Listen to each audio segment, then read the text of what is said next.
Einar Tangen, is there any disquiet in China that the names of possible officers or soldiers who died in that Galwan clash have still not come into the public domain?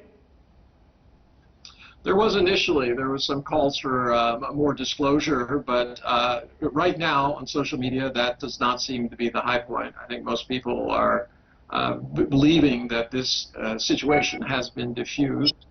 There's more concern about the economic actions that India is taking against China at this point.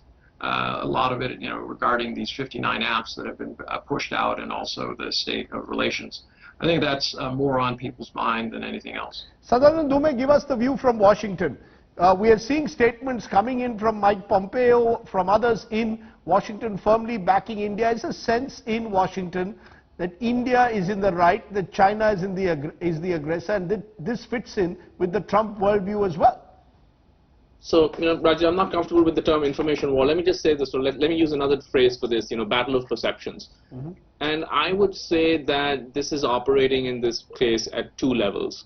The first is the one that you alluded to, which is who is in the right and who is in the wrong.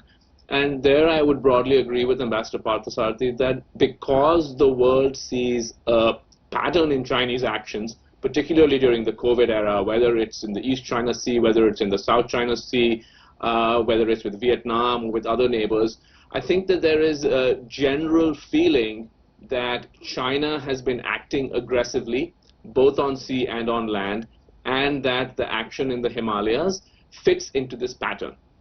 Now, some strategic analysts have spoken of, actions India took in Kashmir in August last year, or on certain comments made by the Home Minister that may have precipitated this. But the broad view, I would agree with Ambassador Parthasarathy, has been sympathetic to India in the sense of India being seen as the defensive power in this context. But the battle of perceptions also exists at another level, which is, frankly, who is winning. And that, I think, the jury is still out.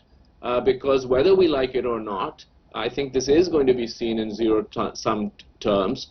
And that, I think, we just have to see what happens. I think it's encouraging to see that the situation in the Galwan Valley seems to have been at least somewhat diffused. Remains to be seen what happens on Pangong Lake.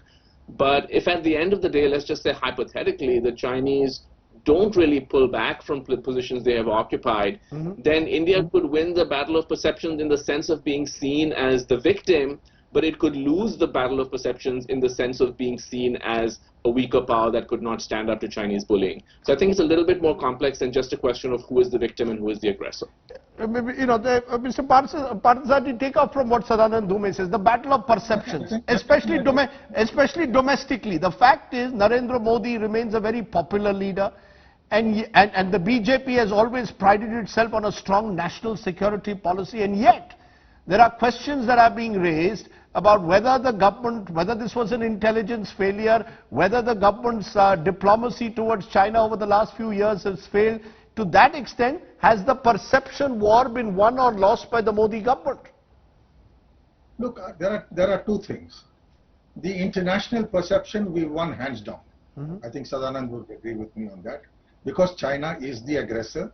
It's an aggressor against every neighbor. You talk to the Vietnamese about the Chinese, and it's not funny what they have to say. So that perception, domestic perception, that's a different matter. Domestic, I'm afraid it's very polarized.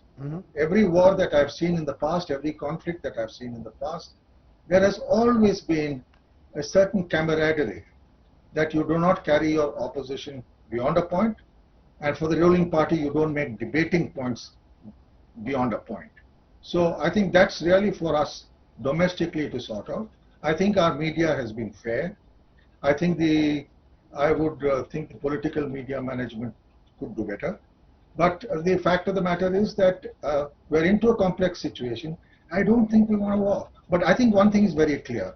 There's no going back to where we were with China. I think economically, this whole business of getting involved in everything, including Huawei, and having a $58 billion trade deficit, I think that's something we couldn't have afforded over the long term, and I'm glad we're changing it. And I would think we should now focus on how we are going to change that positively, who are the partners we are going to see. But certainly China is not one of it. And I can see Huawei now, the way the Chinese are going, they aren't even getting into Singapore.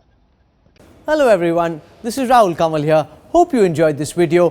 For the latest news and analysis, like and subscribe the India Today YouTube channel and don't forget to press the bell icon to stay updated.